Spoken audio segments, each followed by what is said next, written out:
We will be discussing in this video about the appropriate study plan for basically JEE Mains 2024.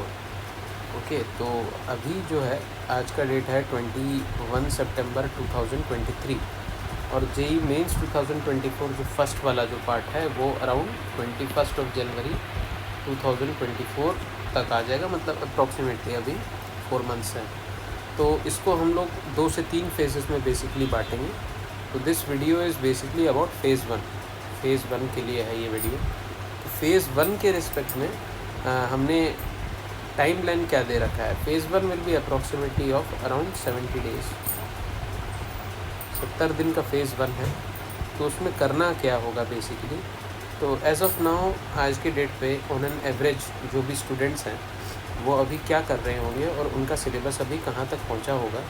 तो मेरे हिसाब से अगर कोई भी आप कोचिंग सेंटर में होंगे तो एज़ ऑफ नाउ आपका फ़िज़िक्स में 12th क्लास का ऑप्टिक्स ख़त्म होने वाला होगा या चल रहा होगा, और आपका बेसिकली मतलब मॉडर्न फिज़िक्स और सेमीकंडक्टर्स, ठीक है ना। तो ये सारी चीज़ें जो है ना ये बची हुई होंगी, ठीक है। उसके अलावा केमिस्ट्री में आप लोगों का हो सकता है majority of chunk of topic physical chemistry का हो चुका होगा।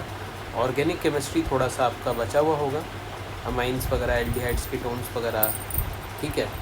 और some portion of inorganic chemistry like DNF block या फिर कोऑर्डिनेशन कंपाउंड्स, राइट। वो सब छोटे मोटे टॉपिक्स शायद में भी प्रोबेबली बचे हुए होंगे। सिमिलरली मैथमेटिक्स में आपका डिफरेंशियल इक्वेशन या एरिया अंडर कर्व और वेक्टर 3D, ठीक है, ये छोटे छोटे से टॉपिक्स या प्रोबेबिलिटी, ये सारे टॉपिक जो है छोटे छोटे से बचे हुए होंगे। मतलब इन टोटलिटी अगर देखें तो अभी तक आपके मैक्सिमम 20 से लेकर के 22 टॉप चैप्टर्स जो हैं अभी बचे हुए रहेंगे होंगे। जब 20 से 22 तो क्या मतलब, मैं यहाँ तक बोल सकता हूँ कि 16 से 20 ही चैप्टर्स बचे हुए होंगे। तो इन मोस्ट पॉसिबिलिटी 30 सितंबर तो क्या, उससे 15 सितंबर तक भी ये सिलेबस ऑलमोस्ट आपका कंप्लीट हो सकता है। क्लियर। तो पहली बात तो ये है। इसके बाद अभी क्या है कि हमें समझना है कि टोटल चैप्टर्स ऑलमोस्ट मतलब JEE मेंस के सिलेबस में है कितने। तो एक बार जस्ट फटाफट हम लोग गो थ्रू कर लेते हैं टोटल कितने चैप्टर्स हैं। अगर आप यहाँ पर देख पाएँ, जस्ट एक लाइन हम लोग फटाफट देख लेते हैं। तो मैथमेटिक्स में करीबन 30 चैप्टर्स, आपके केमिस्ट्री में करीबन अगर क्लबिंग कर ले तो अराउंड 30 चैप्टर्स, और बहुत ज़्यादा बाइफरकेट करें तो 39 समथिंग चैप्टर्स। फिज़िक्स में अगर बाइफरकेट मतलब बहुत ज़्यादा मतलब बाइफरकेट कर दें तो मतलब अराउंड 38 चैप्टर्स, अदरवाइज़ क्लब कर ले तो 22 चैप्टर्स हो जाते हैं। तो फिज़िक्स के टोटल आप पकड़ेंगे 22 चैप्टर्स अराउंड, मतलब 22-23 चैप्टर्स, 20 चैप्टर पकड़ लीजिए मोटा मोटी। केमिस्ट्री में आप 32-33 चैप्टर्स पकड़ लीजिए और मैथमेटिक्स में 30 चैप्टर्स पकड़ लीजिए, तो अराउंड 80 से 90 चैप्टर्स। तो हायर एंड पर ले लें तो 90 चैप्टर्स आपके टोटल बेसिकली आपको लगाने हैं, ठीक है। ये आपका मोटा मोटी सिलेबस है। तो this is the entire syllabus of JEE mains, ठीक है, जिसमें से आपका मेजॉरिटी ऑफ टॉपिक हो चुका है। तो 90 में से मान लीजिए आपका 70-75 टॉपिक हो चुका है, बचा आपका सिर्फ 20 है आउट ऑफ 90, राइट। तो अब आज के डेट पर हमारा मतलब पॉसिबिलिटी यही है कि बाय मैक्सिमम अक्टूबर 30 या फिर नवंबर 15 तक तो ऑलमोस्ट सारे कोचिंग का जो है सिलेबस कंप्लीट हो जाना चाहिए, और हो चुका होगा अप्रॉक्सीमेटली, यही बात है, राइट। तो so this is the step. अभी अब आगे का प्लानिंग कैसे करना है, तो let's focus on the planning part. तो अभी जैसे कि वीडियो 1 है तो उसमें हम लोगों को 70 दिन की प्लानिंग करनी थी। कहाँ से, 21 सितंबर से लेकर के बेसिकली 30 नवंबर तक की प्लानिंग हम लोगों को करनी थी, ठीक है। अब आप ये देखें कि अभी तक जैसे मैंने आपको बताया है कि कितने चैप्टर्स कंप्लीट हो चुके होंगे। 90 में से 70 चैप्टर्स तो ऑलमोस्ट कंप्लीट हो चुके होंगे। तो इन 70 कंप्लीटेड चैप्टर्स का ठीक है, आपको इन 70 डेज़ में रिवीजन करना है। टोटल 70 डेज़ हैं अप्रॉक्सीमेटली। आपके चैप्टर्स एज़ ऑफ नाउ कितने हो चुके होंगे, 70-75 चैप्टर्स हो चुके होंगे। तो इनका आपको रिवीजन करना है, ठीक है, रिवीजन। तो इसका मतलब आप एक दिन में सिर्फ एक चैप्टर, चाहे फिज़िक्स, चाहे केमिस्ट्री, चाहे मैथमेटिक्स और फिज़िक्स और केमिस्ट्री, सिलेक्ट ओनली 1 चैप्टर, तीनों का एक एक चैप्टर नहीं, इन तीनों में से कोई एक chapter, select any one chapter,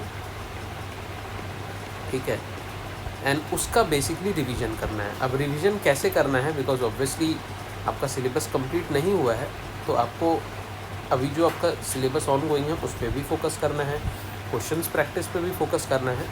तो रिवीजन कैसा होना चाहिए, revision should be of 1.5 to 2 hours only.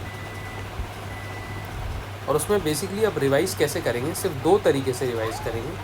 Revision 2 तरीके से होगा, आप क्लास नोट्स बना लेंगे, क्लास नोट्स बना लेंगे, क्लास नोट्स को रिवाइज़ करेंगे। और क्लास नोट्स कितना होगा, मोटा मोटी देखा जाए तो एक चैप्टर में आपका 70-80 पेजेस, या आप पकड़ लीजिए 60 से 70 पेजेस का ही होगा भाई। मैक्सिमम 100 पेज जा सकता है, 120 पेज जा सकता है, उससे ऊपर तो कोई क्लास नोट्स बनाता ही नहीं इतने ज़्यादा है, राइट। तो क्लास नोट्स आपको रिवाइज़ करना है। क्लास नोट्स में आपको क्या फोकस करना है, आपको फोकस करना है फॉर्मूले पे, ठीक है, या फिर कोई थ्योरम वगैरह है मैथमेटिक्स में, या फिज़िक्स में कोई थ्योरी है, ठीक है, या फिर कोई का लॉ है फिज़िक्स वगैरह में, ठीक है, उस पर फोकस करना है आपको, ठीक है ना। उसके अलावा आपको क्या करना है, आपको केमिस्ट्री में स्पेसिफिकली आपको रिएक्शन मैकेनिज़म्स, अलग अलग रिएक्शंस एंड स्ट्रक्चर्स वगैरह पे फोकस करना है। तो उन नोट्स में आप क्या करेंगे, फॉर्मूले या थ्योरी या लॉ या जो भी चीज़ें हैं उसको आप बेसिकली रिवाइज़ करेंगे। और रिवाइज़ कैसे करेंगे, आप उन चीज़ों को, सिर्फ फॉर्मूले को हाईलाइट कर लीजिए या मार्क कर लीजिए, ठीक है। आइदर यू हाईलाइट देम और यू मार्क देम, हाईलाइट कर लीजिए, मार्क कर लीजिए। किस चीज़ को, पूरे क्लास नोट्स को नहीं, पूरे के पूरे 60, 70, 80 पेज के नोट्स को नहीं, उस 60, 70, 80 पेज में किसको हाईलाइट करना है, सिर्फ फॉर्मूले को हाईलाइट करना है, या कोई इंपॉर्टेंट थ्योरम है, या कोई इंपॉर्टेंट कंसेप्ट है, कोई इंपॉर्टेंट लॉ है, या कोई केमिस्ट्री में रिएक्शंस हैं और स्ट्रक्चर्स वगैरह हैं, जो अलग अलग केमिकल स्ट्रक्चर्स जो बनते हैं, उनको सिर्फ आप हाईलाइट कर लीजिए। दैट हाईलाइटेड पोर्शन इज़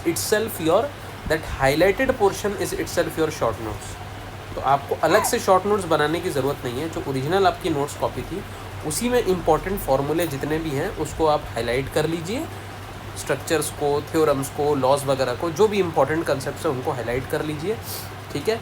तो वो आपका, अब आप क्या करेंगे, वो आपका शॉर्ट नोट्स ऑटोमेटिकली बन गया। तो जब आप आगे फ़ेज़ 2 में, जब मैं आपको बताऊंगा, जब दोबारा रिवीजन करने जाएंगे, तो पूरे के पूरे क्लास नोट्स को दोबारा रिवाइज़ नहीं करना होगा, आपको सिर्फ उस हाईलाइटेड पोर्शन को, जो कि आपका इक्विवेलेंट टू शॉर्ट नोट्स है, उसी को रिवाइज़ करना होगा, ठीक है। फर्स्ट टाइम में तो आप पूरा ही रिवाइज़ कर रहे हैं 2-3 घंटे लगा के, दूसरे टाइम में आप सिर्फ शॉर्ट नोट्स करेंगे और उसका रिवीजन 45 मिनट से 1 घंटे के बीच में पर चैप्टर हो चुका होगा, राइट।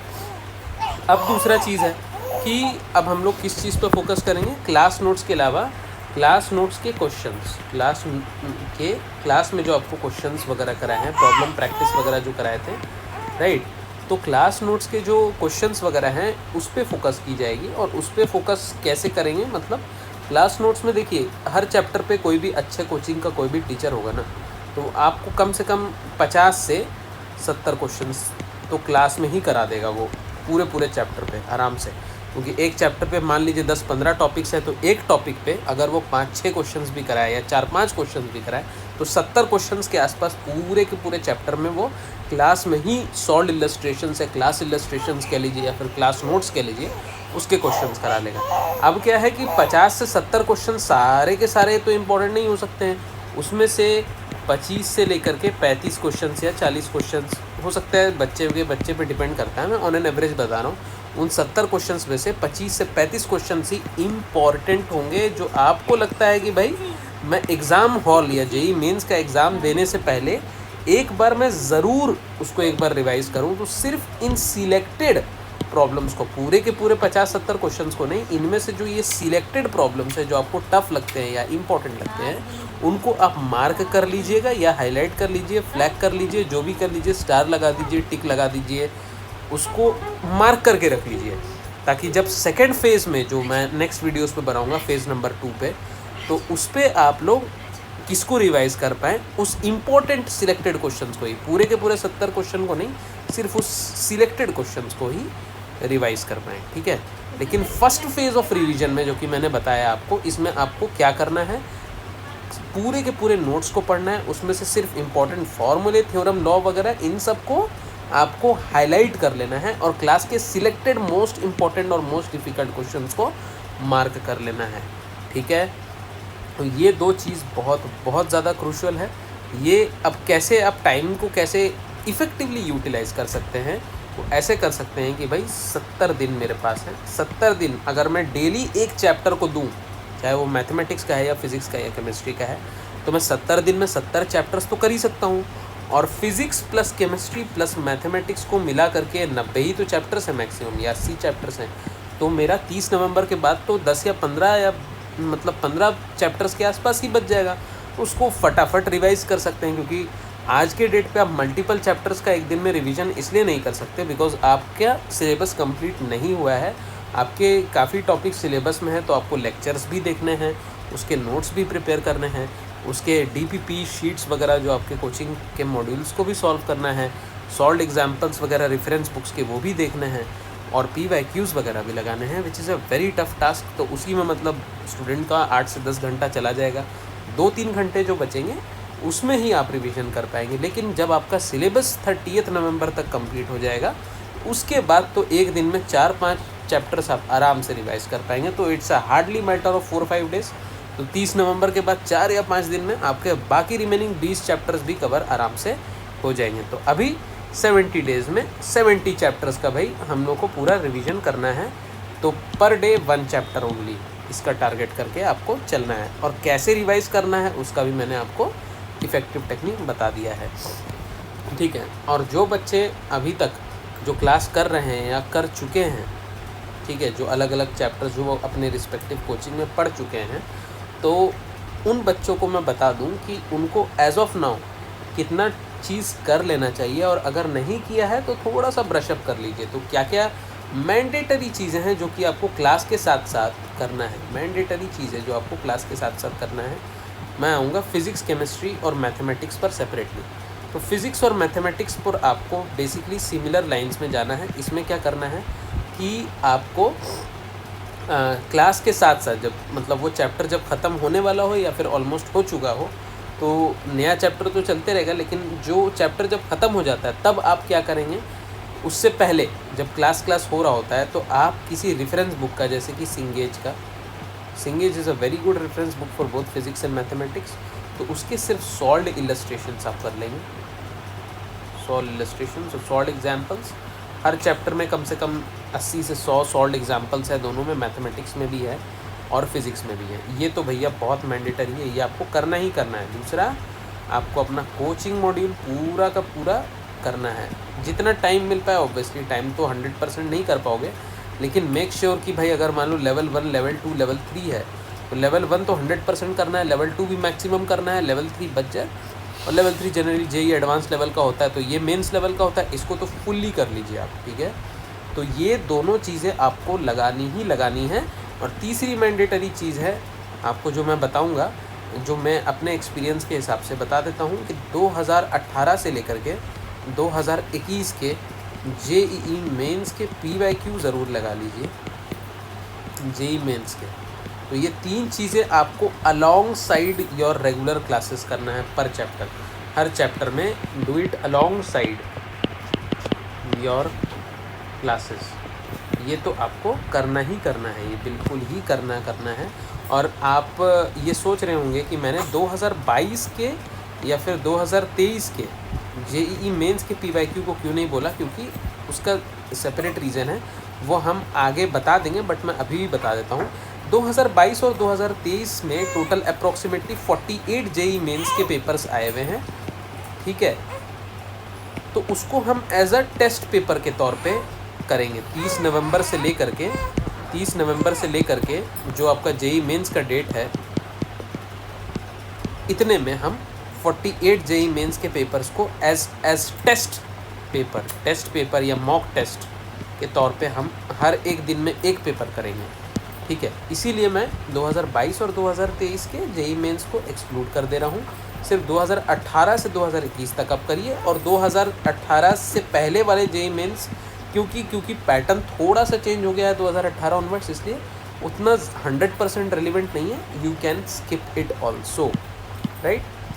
तो ये तो बात हो गई कि आपको मतलब एक तो मैंने बता दिया रिवीजन कैसे करना है, दूसरा कि जो क्लास में जो आपके कोचिंग में साथ साथ जो चैप्टर्स हो रहे हैं तो उसमें आपको कितने प्रॉब्लम्स करने हैं और कहाँ कहाँ से क्या क्या प्रॉब्लम्स करने हैं वो भी मतलब हम लोग डिस्कस कर चुके हैं, ठीक है। तो ये दोनों चीज़ों में तो आई डोंट थिंक सो कोई भी डाउट रहेगा, ठीक है।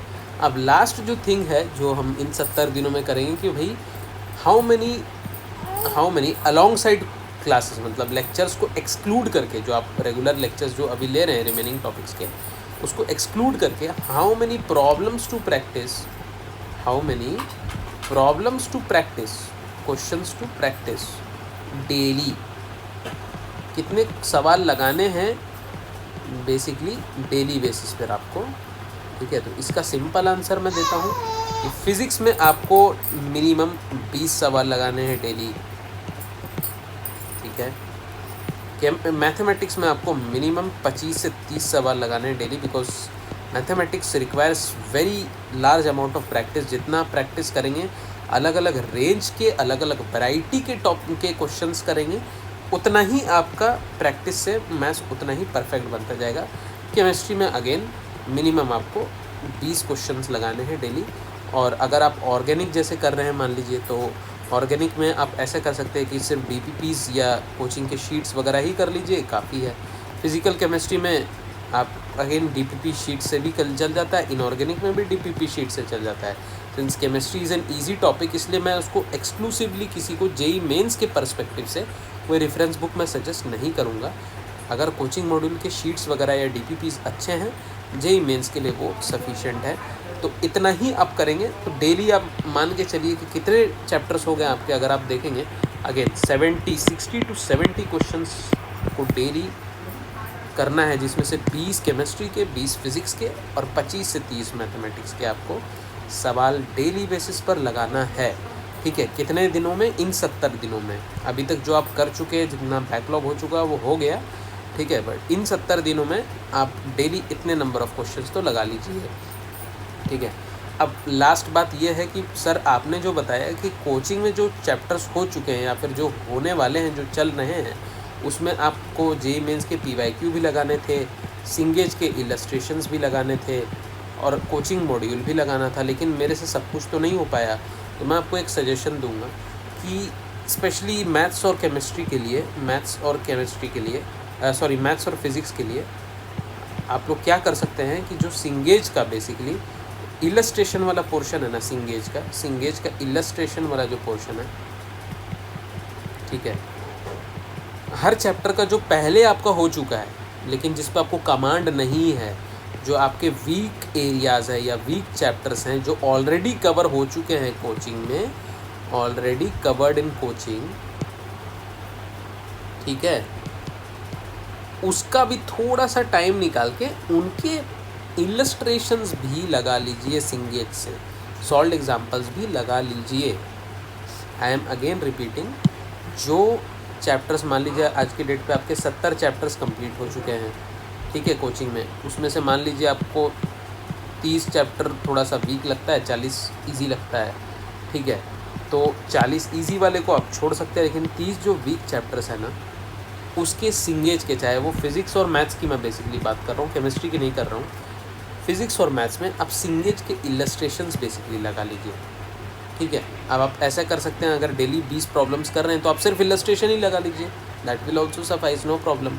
कि मतलब मान लीजिए कि एक चैप्टर में 100 इलस्ट्रेशन है, तो एक चैप्टर 5 दिन में तो एक प्रीवियस टॉपिक हो जाएगा ना आपका। ऐसे ऐसे करके आपके मल्टीपल चैप्टर्स, बहुत सारे चैप्टर्स फिज़िक्स में और मैथ्स में आपके मतलब कंप्लीट हो जाएंगे। मतलब वो 30 के 30 चैप्टर्स जो कि आपके वीक है ना, वो आपके इन 70 दिनों में सिंगेज के इलस्ट्रेशंस करने की वजह से अच्छे लेवल पर हो जाएंगे। मतलब वीक तो बिल्कुल भी नहीं रहेंगे, JEE मेंस के पर्सपेक्टिव से मैं आपको बता रहा हूँ, ठीक है। तो आई होप सो कि ऑलमोस्ट मैंने सारी चीज़ें कवर कर ली हैं, ठीक है। इसके बाद भी इस स्टडी प्लान में किसी को कोई डाउट है या फिर कुछ भी पूछना है तो आप लोग कमेंट सेक्शन में पूछ सकते हैं, ठीक है। और will be very delighted to answer all your queries, and you can ask as many queries as possible, right? So for the next video what we'll be discussing is that हम phase 2 की जो planning है, जो कि 30 नवंबर onwards या 1 अक्टूबर onwards कह लीजिए, 1 अक्टूबर onward से लेकर के आपका जेई मेंस तक का जो डेट है तब तक ये फ़ेज़ 2 एंड फाइनल फेज़ है। इसमें क्या करना है वो हम लोग नेक्स्ट वीडियोज़ में डिस्कस करेंगे, या फिर इस वीडियो को हम बाद में भी बना सकते हैं जब 30 नवंबर अप्रोच कर रहा होगा, ताकि बच्चे डिस्ट्रैक्ट ना हो। अभी आपको सिर्फ फ़ेज़ 1 पे ही फोकस करना है, जो मैंने बताया है। Just don't get distracted. अभी आप सिर्फ इस 70 दिन के फ़ेज़ 1 के जो कंप्लीट प्लान जो मैंने बताया, स्टडी प्लान, उसी पे फोकस करिए। And when this time will be approaching, when this deadline will be approaching, will make a separate phase 2 video कि जो रिमेनिंग टाइम आपका बचा है 50 दिन, उसमें कैसे तैयारी करनी है। ठीक है।